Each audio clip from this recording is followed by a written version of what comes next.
Buenas tardes. Hoy día vamos a hacer una introducción a uno de los temas de discusión del curso que tiene que ver con la doctrina Monroe, cómo se aplicó, cómo se evolucionó en el siglo XIX, desde una defensa en un inicio a una noción de hegemonía.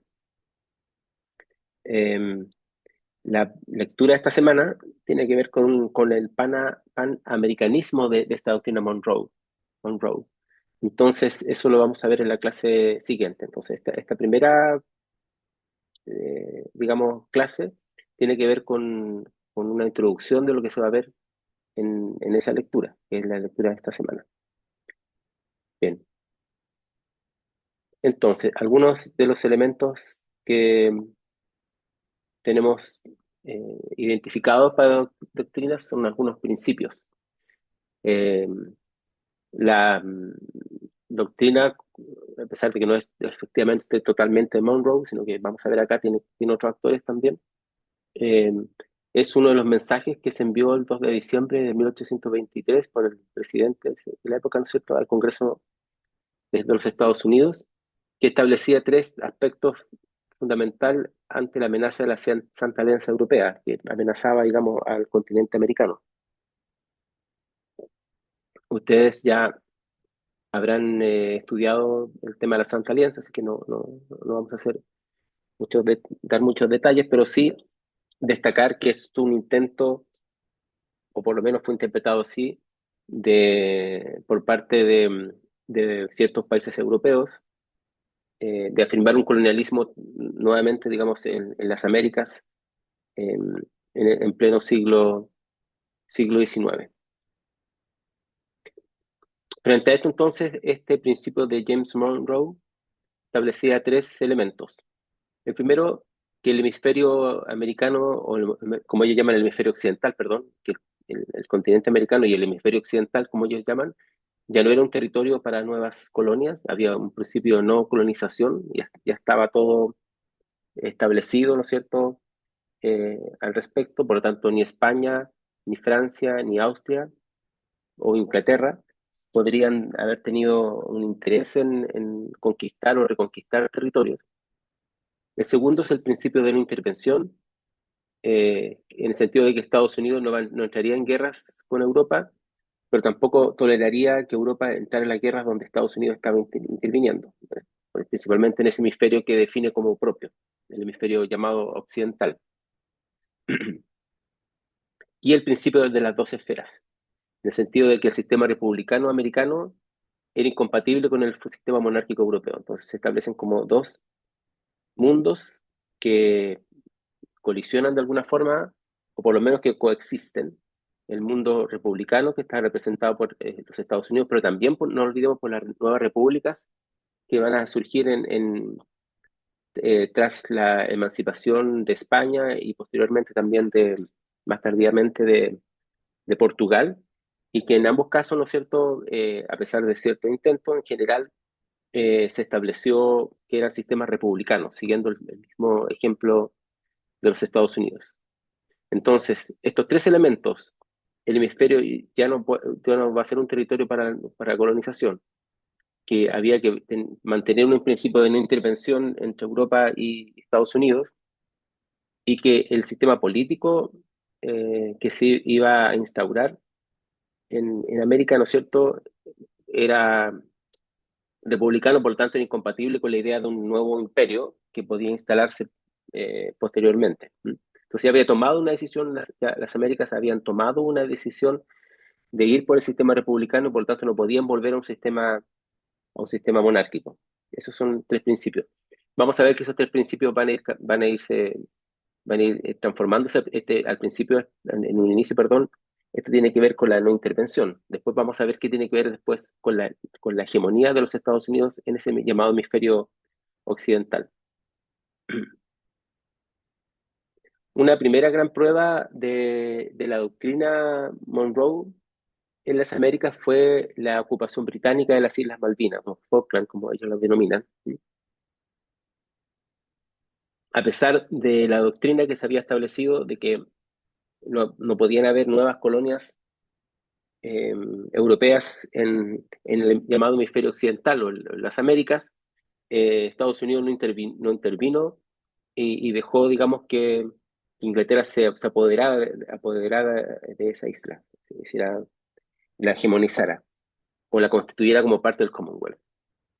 No olvidemos que las Islas Malvinas tienen un punto, y hasta hoy día, estratégico fundamental hacia el destino del Estrecho de Magallanes, que era el único punto en ese momento antes del Canal de Panamá donde se conectaban el Océano Pacífico y el Océano Atlántico. Por lo tanto, eh, el hecho de que Inglaterra eh, interviniera militarmente para quedarse con ese territorio por sobre los derechos que Argentina eh, tenía, digamos, en ese terreno y la proyección continental de Argentina hacia ese sector, eh, Estados Unidos entonces no interviene. Entonces, esto es una típica intervención imperialista que contradecía la doctrina Monroe. ¿Mm? ¿Por qué el silencio de Washington, de Estados Unidos? Eh, Primero porque Estados Unidos argumenta que la doctrina Monroe en este caso no aplicaba a colonias que ya estaban establecidas o que habían reclamos preexistentes de potencia europea, porque efectivamente había existido ya una ocupación británica anteriormente y después había sido argentina y posteriormente nuevamente británica.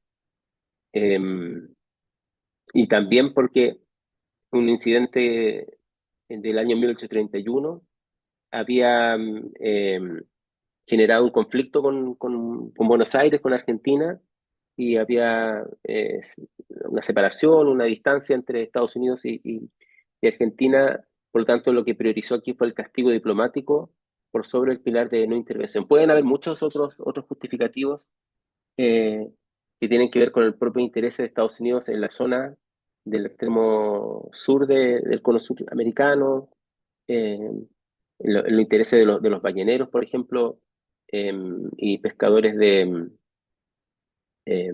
especie, digamos, en el sector del extremo austral de Chile y Argentina, los loberos norteamericanos que tenían una presencia muy fuerte en ese sector, eh, u otros intereses que por ahora no tenemos tiempo para desarrollarlos con tanto detalle. Eh, pero esto es interesante porque significa que si bien la doctrina existía, podía tener ciertas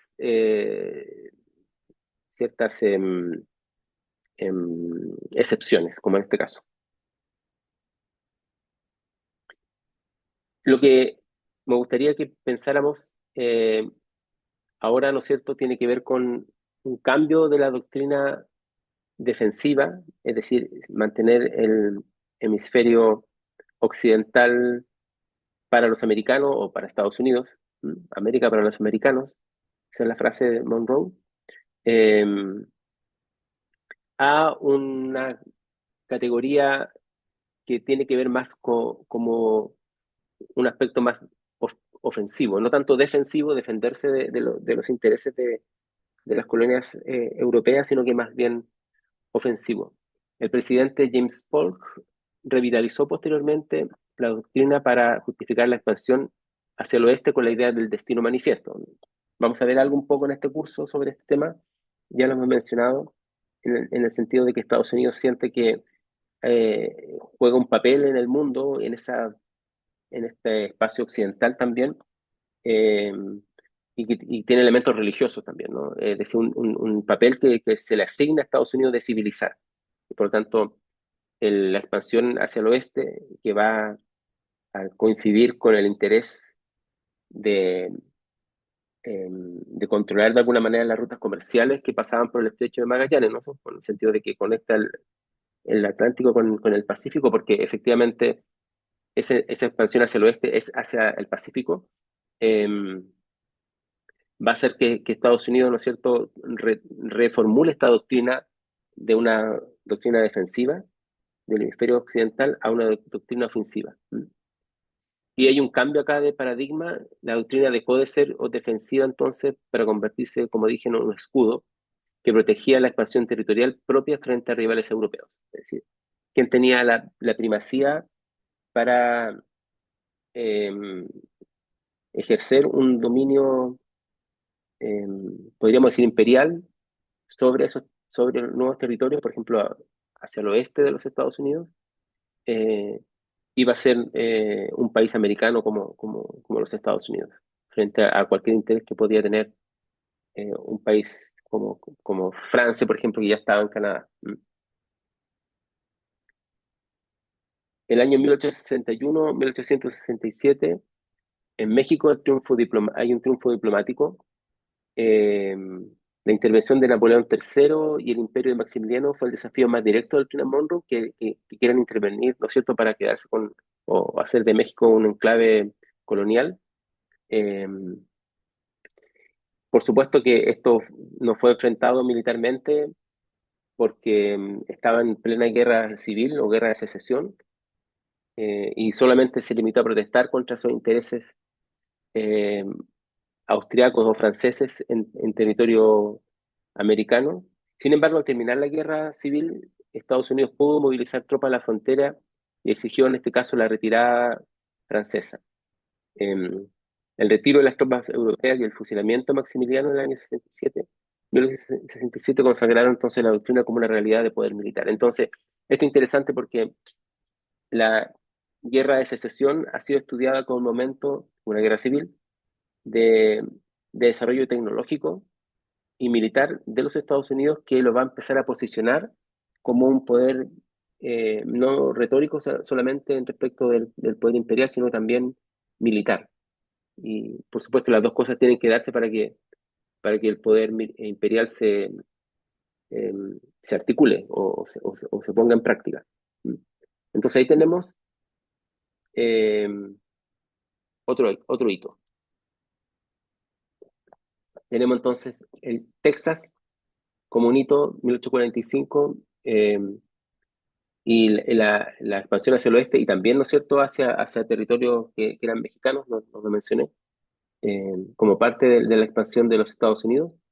Tenemos otro hito, lo que pasó tras la guerra civil, y la guerra civil como un ensayo también, de alguna forma, del poder militar estadounidense que lo va a reforzar. Cada vez que sale Estados Unidos de una guerra, refuerza, ¿no es cierto?, su poder imperial. Eso hasta hoy día. Probablemente lo podemos ver probablemente hasta la Segunda Guerra Mundial, que fue el último granito, no el último militar, pero sí uno de los hitos que se han considerado para esta expansión militar, de la mano de la expansión imperial de los Estados Unidos.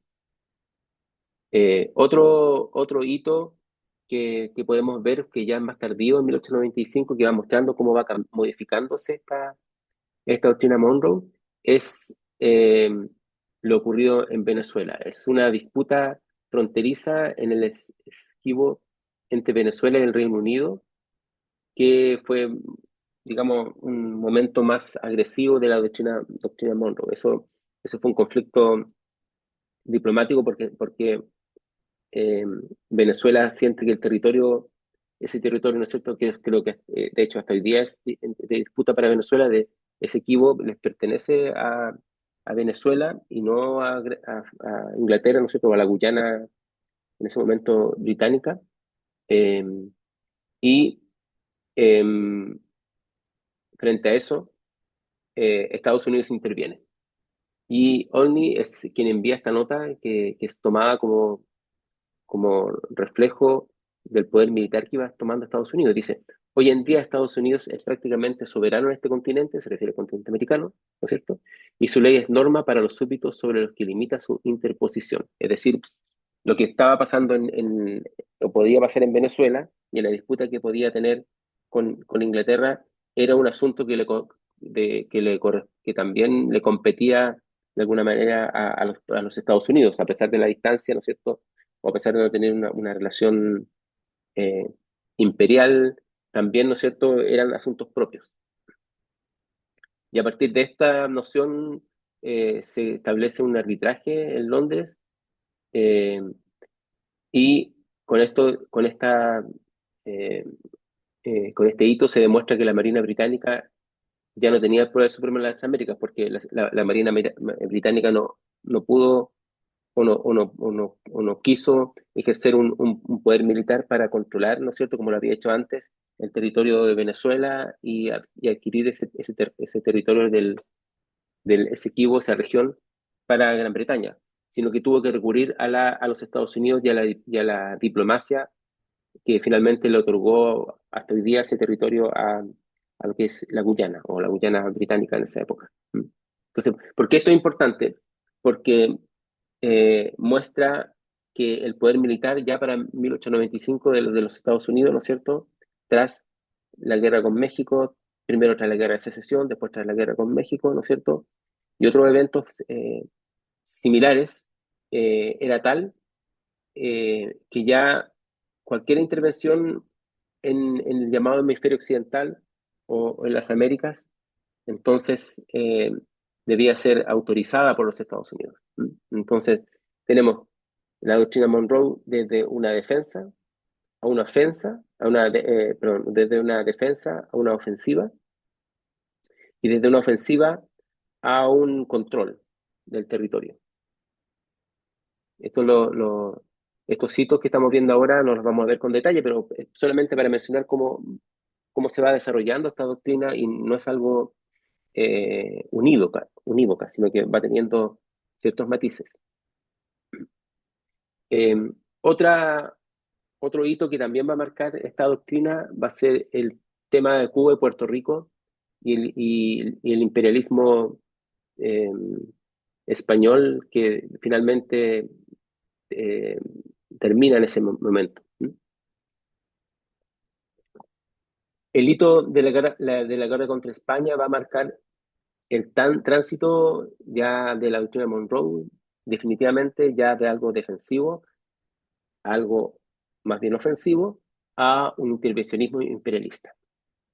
Estados Unidos expulsa totalmente los últimos vestigios del imperio europeo, en este caso español, en el Caribe, y se arroga, ¿no es cierto?, la noción de protección, como la enmienda Platts, con el derecho a intervenir constitucionalmente, por ejemplo, en Cuba, eh, transformando lo que era una defensa en una tutela. Entonces, quiero hacer una revisión de lo que hemos estado mirando. Fíjense, esto es muy interesante porque la doctrina Monroe es al principio un principio de no intervención, como en sus orígenes.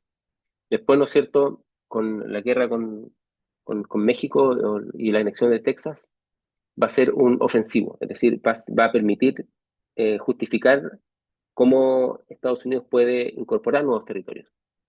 Después, ¿no es cierto?, va a demostrar ya con el caso de México y el caso de Maximiliano y la intervención de Napoleón III, que Estados Unidos puede sacar o intervenir para que las potencias imperiales no entren a América.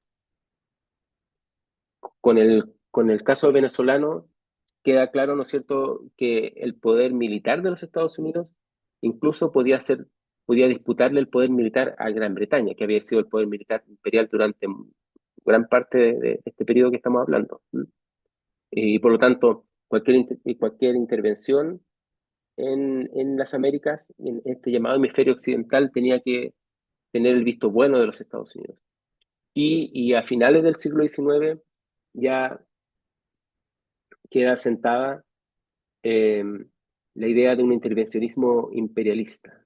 Entonces, deja de ser meramente algo defensivo, la doctrina Monroe, y pasa a ser algo de control imperial, que va a ser un imperio muy distinto al imperio británico, lo sabemos. O sea, no necesitaba, en muchos casos, cambiar gobiernos o definir la estructura política, y, digamos, local muchas veces, sino que más bien que los países se alinearan frente a los intereses de los Estados Unidos.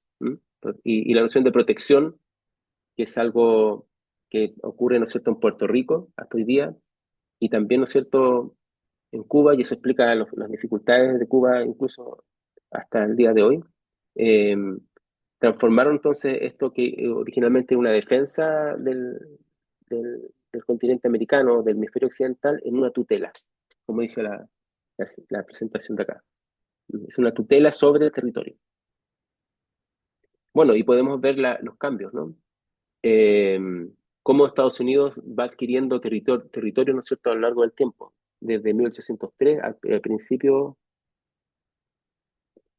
del siglo, cuando tenía 2,3 millones de kilómetros cuadrados, tan millones, pasando por la doctrina Monroe, ¿no es cierto?, del 23, que hace avanzar su territorio y que la guerra con México, ¿no es cierto?, lo transforma en algo mucho más amplio y la incorporación primero de Texas y después con la guerra, ¿no es cierto?, que va a dejar un territorio de 7,7 millones de kilómetros cuadrados para los Estados Unidos.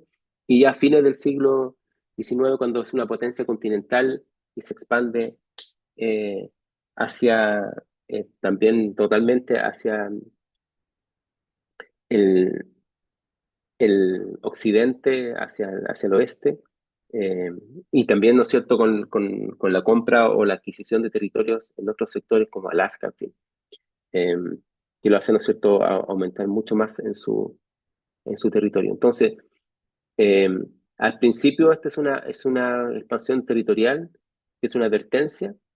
No entren en este territorio porque este territorio nos pertenece y le pertenece a los Estados Unidos, eh, a una hegemonía continental y que se va a transformar posteriormente, ya en el siglo XX, en una hegemonía mundial.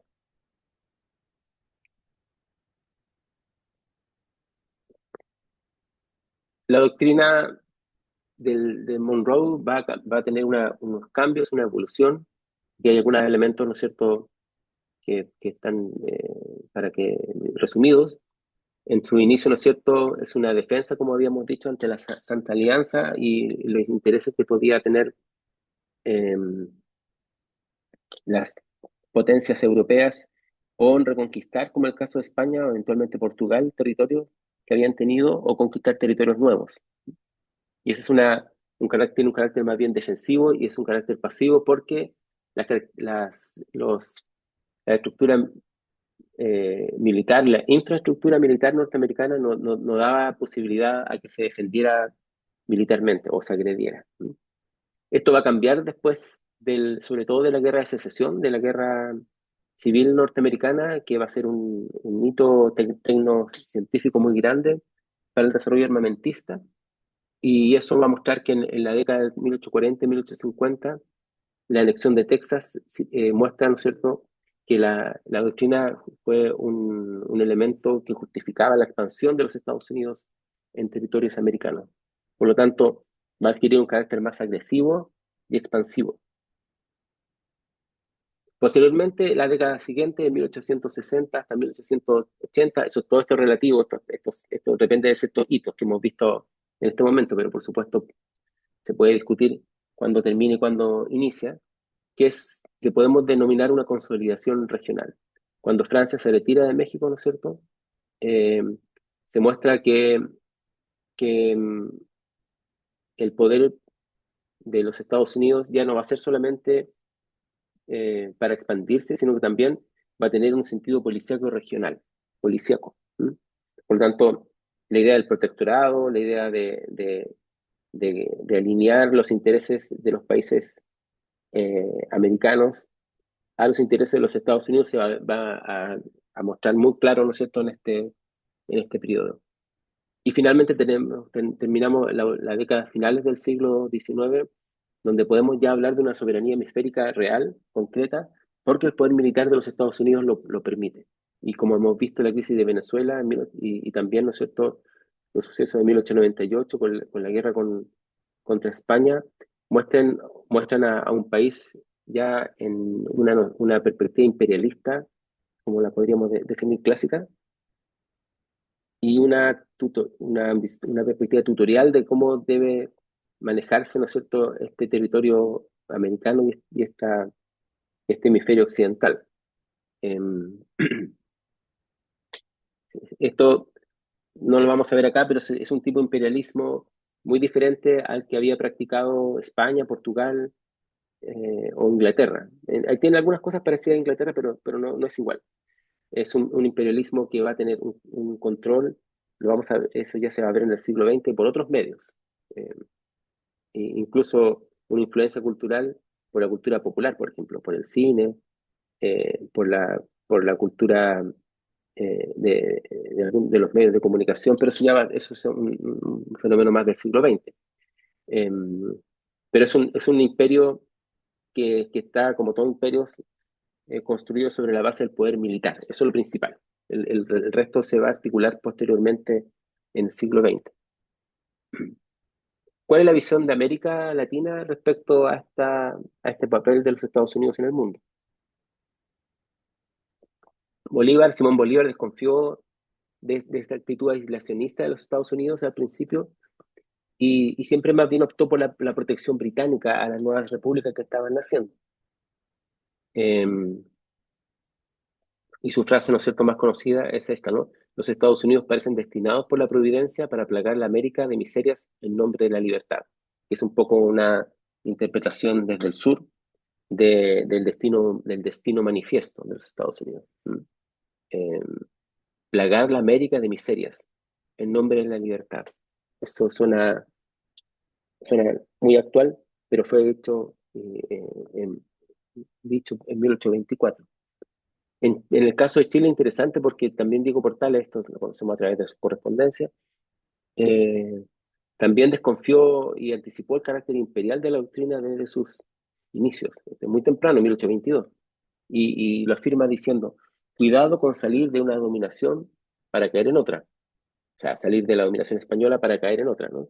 Hay que desconfiar de esos señores que aprueban la libertad de otros para beneficio propio, refiriéndose a los Estados Unidos. Esto es interesante porque ambos, tanto Simón Bolívar como Diego Portales, eh, muestran que el principal argumento de los Estados Unidos es el argumento de la libertad, eh, que de alguna forma enmascara un dominio imperial con la idea de libertad, tener más libertad bajo la tutela de los Estados Unidos, cómo ellos entienden la noción de libertad, es decir, la posibilidad de que Estados Unidos tenga la, el predominio sobre los países, en este caso hispanoamericanos.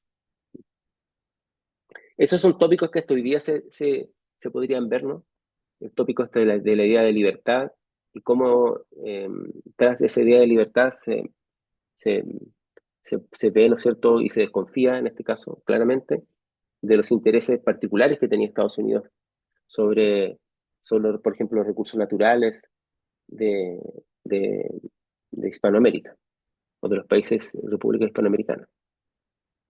Entonces, en conclusión, la doctrina Monroe no fue una ley estática, sino más bien una herramienta política maleable, o sea, fue cambiando a través del tiempo. Y ese cambio se hizo según las necesidades de Estados Unidos, pasando a ser un escudo para las nuevas repúblicas, a ser, como podríamos llamar, el andamio o el andamiaje de su propia expansión imperial. Podríamos pensar, si se puede hablar hoy día de una nueva doctrina Monroe, de hecho se habla, ¿no es cierto?, en Estados Unidos de Don Roe, apuesto de Donald Trump, eh, y si esto sería una nueva, una reestructuración o una reformulación de algo que nosotros podemos ver ya desde el siglo, a partir del siglo XIX. Bien, voy a dejar ahora las, la- eh, a ver, perdón, vamos a ver las preguntas, vamos a ver ahora, pero sí, no van a quedar en la grabación. Y el próximo tema va a ser la conferencia de Washington y la panamericanización de la doctrina Monroe.